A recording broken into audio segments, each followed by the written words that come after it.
the moment you leave your home country on an illegal route or on an undocumented route to another country, that is the beginning of your trouble. There are lots of reasons why these people actually leave. Some don't actually want to leave. Nobody wants to leave home when you are very comfortable. People will want to move from one place to another, not to forget home entirely. You find out that 3% of global population are migrants. Okay. But the economic contribution of those migrants to the global economy is 9%. So what does that mean? Each migrant produce 3 times than the normal. That's an interesting statistic. Migration is really a very good thing.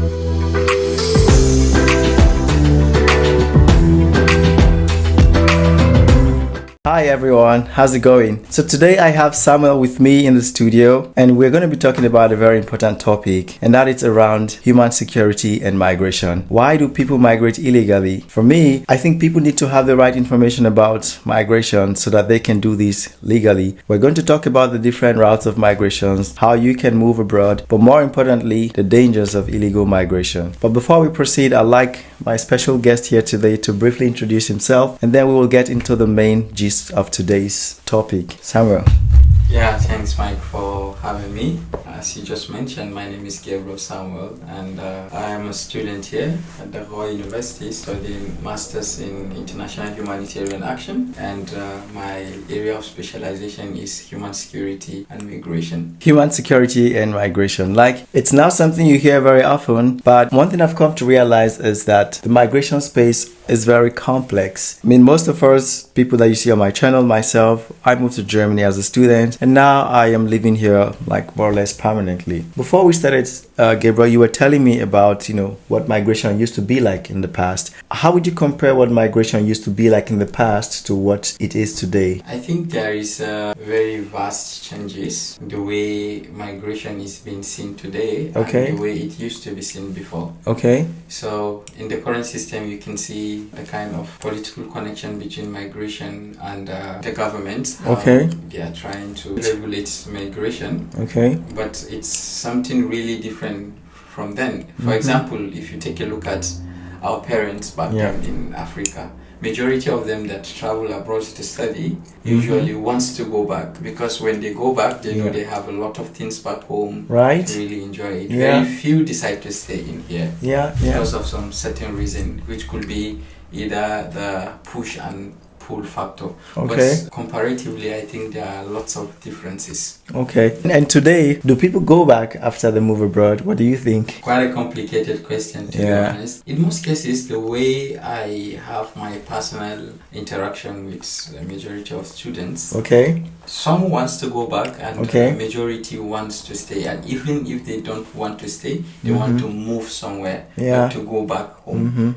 So I think migration is like an internal factor, like an intrinsic urge for people to move from one place to another. I like the point which you mentioned. Migration is intrinsic, which also translates to is personal, and which further translates to how you are going to migrate really depends on your profile. It's like, who are you? What are you interested in? Which country do you want to go to? And what are the opportunities for you in that country? And do you want to go back home where you originally come from, or do you want to stay there? So there are several factors to be considered. But do you think people think about these things before they move abroad these days? It's really complicated, especially when someone is very desperate, because they have this kind of media information giving them idea that it's like this here, and the first thing that comes to the mind is, okay, let me be there first and then I can figure it out. But then when people migrate and they at the process of figuring it out, then they become so lost, because even at the first place they don't have like a kind of strategic plan to move to another place. So then they become more confused, and it becomes a very difficult thing to navigate because of the misinformation is key. And it's really sad, that something as important as migration, which in my opinion is a major life decision, that people do not take it that seriously. Today it's kind of easier for me to say, but when I really look back, when I moved, I really took my time to prepare, and of course things are much different But where I'm really going to is that before we even jump there, are you familiar with illegal migration? I understand it. Usually, I don't like to use the word illegal. I want Please to tell use me the what's word, the more political correct term? undocumented migrants.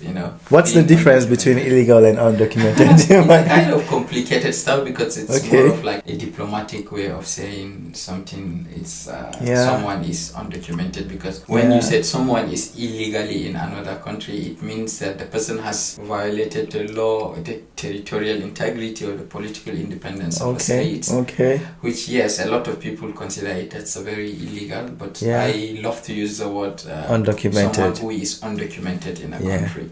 Well, I'm not so familiar with the politically correct term, but I do know that it's not human to describe another human as illegal, because like, who owns the world? It's a free world, it's a free zone. But maybe different countries have rules and regulation of how you get in and how you get out, and these should be respected. But I don't think one should be classified as illegal or legal, because who owns the world? And not to mention that when you think about the movement of humans, you were telling me, how migration started from Africa and people were just going. Could you just touch a bit on that and where we are today? Yeah, I mean, if you take a look at lots of different school of thoughts about migration. One which says, even the human existence started from Africa. And then with time, within years, then people migrated and dispersed all over the world. That is why we find differences within ourselves. And people tend to base or settle where they find more comfortable, and then they adapt to the place they are living at. So I think on a global scale, I think migration is not a bad thing on a general note. I think migration, it's really, really a good thing. But then it can be as well, and at the same time, be regulated by the government. So when you look at it on an economic perspective, the IOM statistic, I think I was once going through it, you find out that 3% of global population are migrants. But the economic contribution of those migrants to the global economy is 9%. So what does that mean? Each migrant produce 3 times than the normal. That's an interesting statistic. Migration is really, really a very good thing to the world. But when it becomes so much porous and people don't have very good informed decision, then they tend to take the very risky route of migration, and at the same time it becomes a very major issue. Just shortly before we started recording, we were looking at the IOM website, the International Organization for Migration, and we were looking at the number of missing migrants, and over 76,000 since 2014. Could you touch on these numbers and what exactly it means? Like, where are these people missing from and how? So when you look at it on a general scale, I think there are different routes where people migrate, being it in a legal way, as it's been said, or being it in a documented way. People migrated through the land, right? Yeah. They go through the desert, they go through forests and different places. Yeah. Some use cars, some use animals, while some people walk. Yeah. If you take a look at people from the Western Asia or from Africa, especially West Africa, people migrated to different parts of the world by moving from one country to another, walking or using car or using horses, donkeys. And then there is this one that people use flight to move, like the privileged ones. That's are documented, and they take flights from one country to another. And there are also those ones that uses the water, especially people moving from the Western and Asian countries. They move through the Mediterranean seas to a European country, and then they find themselves. I think this is the general way through which people move from one place to another. Then at the course of this migration, some people tend to go through a very dangerous route. For example, one among the most dangerous is the Mediterranean Sea. Where people move from the Libya or the Northern Africa to European country. This is on the European context, like moving from African country to European. To Europe. So you find out that a lot of people, really a lot of people, were being misinformed, either by the smugglers or the traffickers. And then immediately when they come to, let's take for instance Libya, for example, then they tend to see what they have been promised and what they are really seeing. The reality stand is different. It's like the normal saying in Nigeria, what I ordered versus what I got. What I ordered versus what I got. Yeah, then you find out people are being molested, women are being raped, people are being detained, and even at the end, a lot of people don't even make it. There are lots of documentaries. If you go through it, you see the kind of tragedy that is going in some kind of Northern Africa to Europe, especially the Libyan states. You find out those migrants are treated in a very, very inhuman way. To be honest, I can't really remember, but one of the renowned humanitarian organization has to quit their humanitarian action because of the question of ethical or what is happening to migrants in Libya detention center. They had to quit. They quit the humanitarian because there are lots of principles in humanitarian action. Okay. There are principle of do no harm. If you are in a particular place, you are giving humanitarian aid to people, but at the same time, you look at your aid is causing more harm to people than doing good. Of course, you will stop doing it. Right. So this is MSF, one of the renowned health classical humanitarian organization, had to leave Libya. Or Libya detention, one of the detention center, because of the things that are happening. And if you look at the Mediterranean Sea also, you find out that a lot of people were dying. I wrote one of my essay in Malta on the migration of people from Libya to European countries. Majority of them take the route to go through the Mediterranean Sea to Italy or to Malta. Or to Spain too. Yeah, or Spain. So at that period of time, I met one guy and I was asking him, don't you guys know what is really happening when you are migrating or going through this route? Yeah. His response was, some they will just promise us 2 hours, 3 hours. But then sometimes we spend more than 24 hours in the deep ocean, really, really deep place. The metaphor he described was when you are in the boat, it's more of like you're already in your coffin. Anything can happen. Whatever happens, then you're gone. But this is the risk they take. But at the same time, there are lots of reasons why these people actually leave. Some don't actually want to leave. Nobody wants to leave home when you are very comfortable. People want to move from one place to another, not to forget home entirely. And in search of better life. Yeah, and I don't think when someone moves to such a better life, then that person should be criminalized. But my argument is this. I think it's like you mentioned from the beginning, it all goes down to, or boils down to, how much information that you have, how informed that you are. Because I genuinely believe that for majority of these people who go through this route, they have the possibility to also go through a much better route. If you look at Europe, for example, and the different options for one to migrate. We were talking about some of them briefly before we started recording. You can come as a student, vocational training, and job, internship. And it's not even a question of qualification or finance, because qualification, some you need as low as just a secondary school qualification. And I mean, for someone to actually embark on that dangerous trip, most of them, they do have secondary school qualification. Many of them are university graduates, but they still go through that route. And now, if we say the question is money, lots of these programs, you don't actually need money for them because they are fully funded. You are studying in Germany on fully funded scholarship. Is that correct? Yeah. Of course, not everyone can get scholarship, but my point is, if people understand the fundamentals of moving from one place to another, which is usually you have something to offer and the other person needs it, it becomes a lot easier. Sometimes I paint this picture and it comes across as too easy, but in practice, that is really what it all boils down to. If you think about the different countries that are having aging population, they have genuine programs to encourage documented migration of skilled or professional unskilled workers, foreigners in general. There are programs set for this type of movement so that you can come documented and have a good life or whatever. Do you understand what I'm saying? Yeah. What do you think about? Because I genuinely feel like this undocumented migration, it's possible not to happen, but somehow there's still a reason for it. And my argument always is, you have something to offer. There is serious global imbalance. More to the Western world, they are experiencing aging population, low labor forces. But in Africa, there's a booming population, young people, vibrant, smart, educated, brilliant, but the opportunities are not there. These two worlds are looking for the best way for them to transact, and you just have to find yourself in that position, and you can make a good deal. Like Trump is always making deals with everyone. So do you think if people understand these fundamentals of human movements, that they will still be taking other routes? Well, it's multifaceted. On the one hand, I think for those people who move without information or without knowledge, for example, conflict might make someone to flee away. Let's take, for instance, the issue that is happening in some parts of African country or some places that are having a lot of war. The person don't want to live there, because the more you live in a place where there is much war, you don't have dignity, you have a lot of humanitarian needs, no value, nothing. All you have to do is Maslow hierarchy of needs. First you need food, water and shelter and some other things, your physiological needs.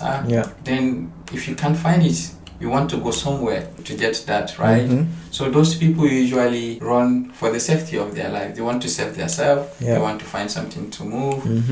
Because that's the reason the world have this asylum seeking and this refugee permission. But on the other hand, for those ones who intentionally, which I don't want to criminalize it also, but I think it's more safer if you have the control of what you want to do and where you want to go, to first recognize the value you have, and how do you want to sell this value to all those places that need it. A lot of people, as you just mentioned, like the first time I was coming to Germany, I met a guy from Nigeria whom we used the same airline to come to Germany together. I was coming on a student visa, but he was coming on a work visa. He got a job fully like a normal job that gives him almost everything he wants here. Until today we are in contact.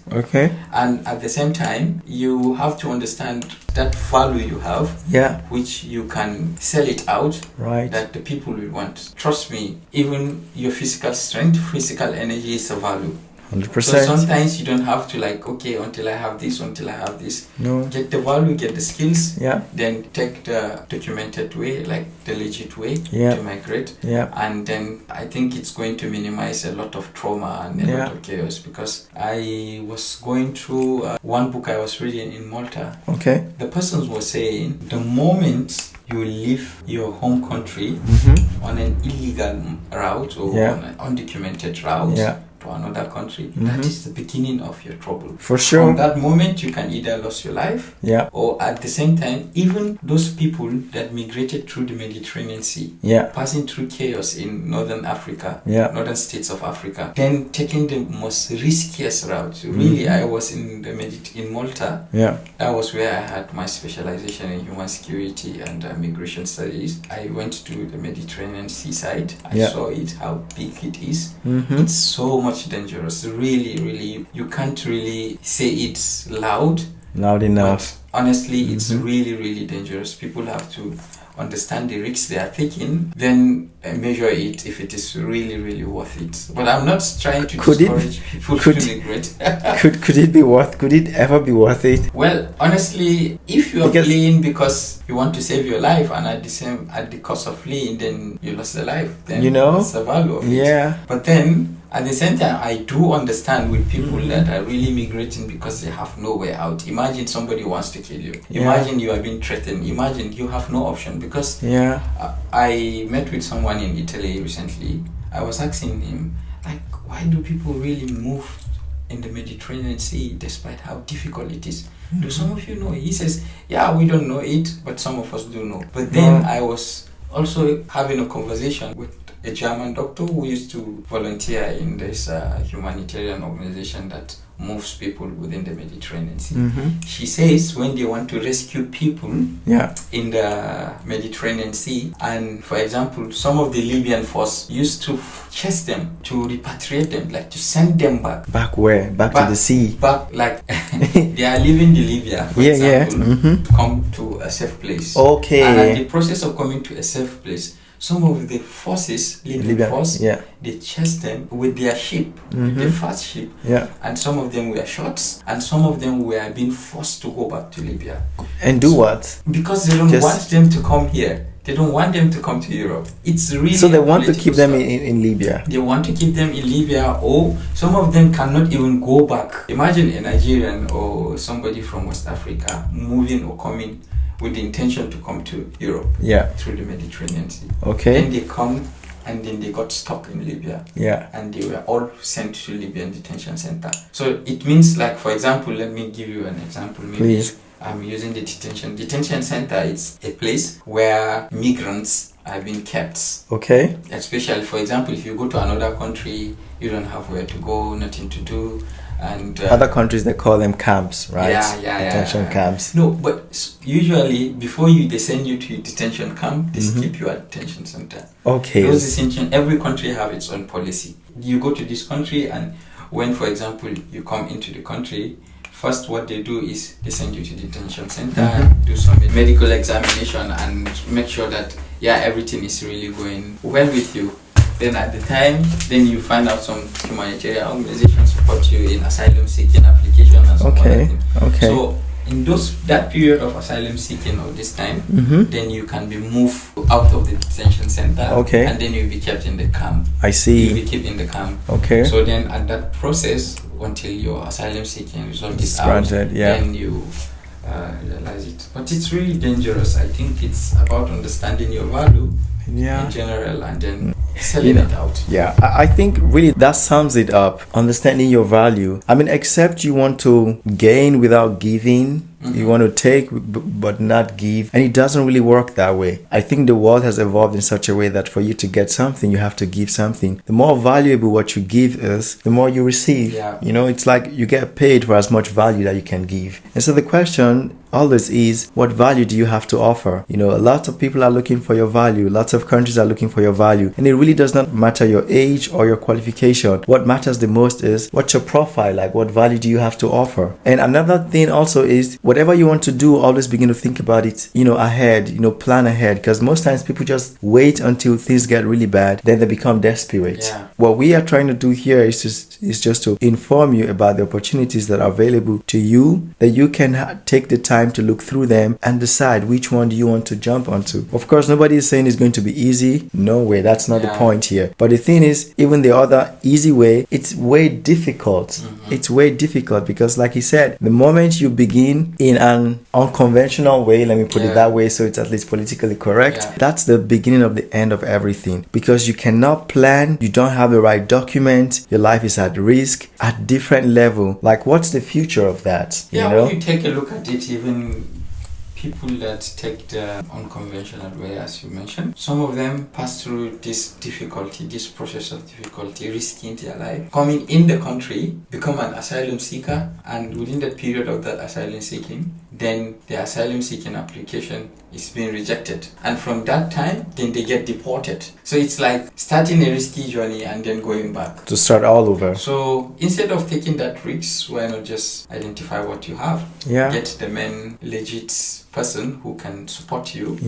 And then you give it a try. I know it's really difficult. It's not as easy as we are just mentioning now. For sure. But it's really difficult. But then how much difficult could it be when you compare it with the other options that you have, right? Anyways, guys, so that was it for this episode. Thank you for watching, for listening. The message here is simple. You have something to offer. Look for who needs that thing that you have to offer. There is serious global demographic imbalance. On one hand, there is, population that is going down. On the other hand, there is a population that is booming. You are probably coming from that population booming. The other people on the other side, they want you, but you two have to communicate to know what you are going to offer to them and what they're going to offer to you. So if you want to know more about that, check the description here. We'll put all the details for you to get started with your migration journey. I'd like to thank you very much, Gabriel, for this session. What do you think about it? Was it valuable for you to share your views on this? Do you think people need this? A lot. I was even thinking it's not even enough time to share how much we can express to enlighten people about how dangerous it is. And I hope everything change and for good. It's tough, guys. But you get the message, right? Cheers, everyone.